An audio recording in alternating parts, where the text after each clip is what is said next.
Welcome to New Zealand's biggest gap year, an epic challenge that my partner Laura and I tackled a few years back. And this is day 281, but who's counting? And today we're going to check out the Motu Trail, which are an amazing mountain biking area near Opotiki on the north island of New Zealand.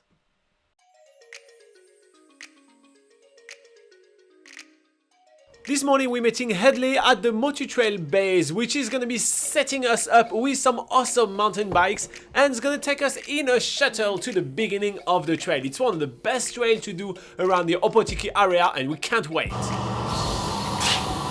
I wear shoes. It looks like it's going to be a race against the weather today, so there's no time to wait around. So it's supposed to be raining today. Say what? It probably will soon, so we should go. Yeah. And you know me, safety first. Always wear a helmet when cycling in New Zealand. The Motu Trails offers a shuttle service to the far end of the trail. This is going to take us 22 kilometers away from the base and we're going to be biking our way back toward the base through amazing New Zealand coastal landscapes. The trike starts literally on the beach. Luckily there is some gravel and wooden pathway so the bikes don't get stuck inside the sand, but it's an amazing way to start a mountain biking track. It's absolutely unique. I've never seen a mountain biking track literally on the sand and it gives for an absolutely unique point of view. The trail that we're doing today is the Dunes Trail and it's one of the 3 trails that makes the Motu Trails. After cycling alongside some amazing coastal cliffs and across a quaint little footbridge, we arrive at some amazing Pōwhenua, which are tall Maori carved poles. They reach up to 6 meters high and a little information panel section tells us all about the Maori legends behind the carvings. One of the carvings faces east while the other one faces west to see the rising and setting sun, and they're called the Guardians of Tirohanga, which is the area we are currently in. After reading about the history of the Maori settlers around the area, we are jumping back onto our bikes to continue on the Dunes Trail. The Dunes Trail is 22 kilometers in total and takes 2 to 3 hours to do a return trip, or half of that if you're doing a one-way trip like we're doing.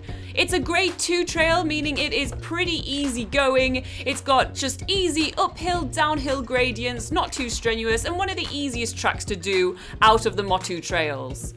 It's so easy, in fact, that there's even signs encouraging you to relax. So we do exactly that when we see this cute little shelter by the beach and we decide to have a little bit of a rest.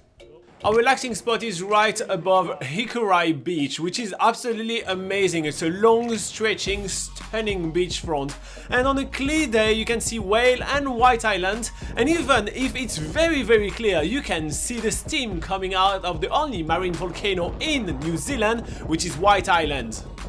By the way, if you guys are interested about White Island, which is an absolutely amazing place to visit, hit the subscribe button right now because in only a couple of days we're gonna head there and check it out for ourselves. We're gonna take you to the heart of the only marine volcano in New Zealand and we're super excited about that.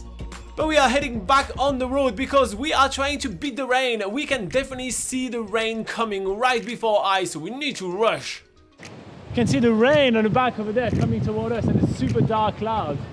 But right here, we're like just right under the sun. It's really bizarre, really bizarre. I've already mentioned that a little bit at the beginning of these videos, but I'm super impressed of the state of this trail. It's so well maintained. The gravel is absolutely perfect. There is some boardwalk, there is some very easy to maneuver doors for bikes, so you actually just hop off your bike and you can get out of there. It's so well made. This trail is perfect for beginners or for anyone looking for an easy cruisy ride. So it's getting real dark right now. We're still on the Motu Trail. We are about 5 kilometers from the town. So we hope we're gonna make it before the rain comes. If not, well, free shower, right? Yeah, I do have to have one tonight in that case.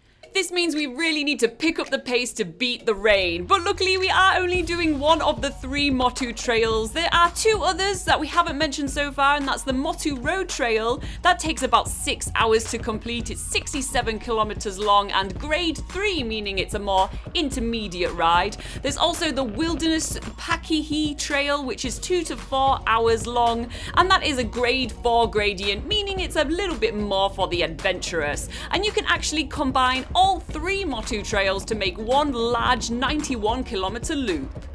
But with 3 kilometers left to go of the Dunes Trail, we are getting absolutely slammed by the rain. Instantly, the trail gets absolutely covered in water, but all we can do is keep on riding. We're just splashing through the puddles, and it makes for a really fun end to our awesome day on the Dunes Trail.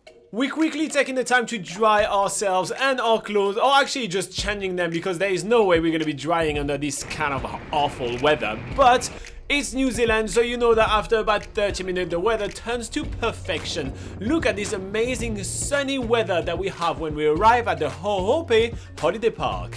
This top 10 holiday park is absolutely amazing. It is gigantic. There is space for 1,000 people. It's crazy. Plus, there is heaps of facilities here. They have their own swimming pool, their own mini golf, their own bouncing pillows. It's really awesome. And you know us, we take advantage of everything which is available when checking in. All those facilities are actually one of the reasons why we love staying in the holiday park rather than freedom camping. In freedom camping you get the absolutely amazing sceneries, but in the holiday park you have access to so many facilities for usually a very small fee.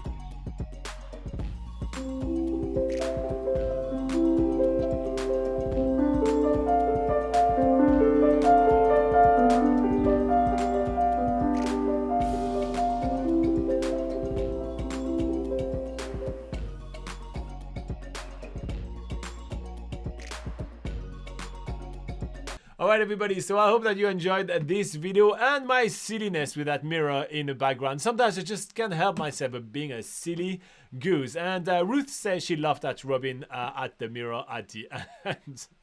Okay, so a question that we received the first time we published the video was from Jure Kastelik asking, where are you guys from? That accent! So I was born in France, Laura was born in the UK, but we're both Kiwis now. I've been in New Zealand for over 12 years, Laura about 10, 11, something like that. Dupre Dasil says, what about including a map of the location right at the beginning? That is a very good idea. And maybe we should start doing that a little bit more, adding more maps. But yeah, this is Opotiki. So just if you want to picture it, it's on the north end of New Zealand, not too far from Tauranga. All right, so that's all the questions you guys had. It was kind of a mellow kind of video. Not too many people had a lot of questions. But speaking of questions, if you do have some questions and you're currently planning your trip to New Zealand and want to ask us some questions, you can join us during the NZ Travel Show. It's a live session that we do every single Sunday at 8 AM New Zealand time, where we take all your questions about planning a trip to New Zealand and answer them for you, so you have the best time ever in the country. Plus, if you want to pick our brain 24/7, you can head to nzpocketguide.com. It's New Zealand's largest travel guide, and it is an invaluable source of information for you to plan the best itinerary ever in New Zealand. In the meantime, you stay awesome, and I'll see you in the next video.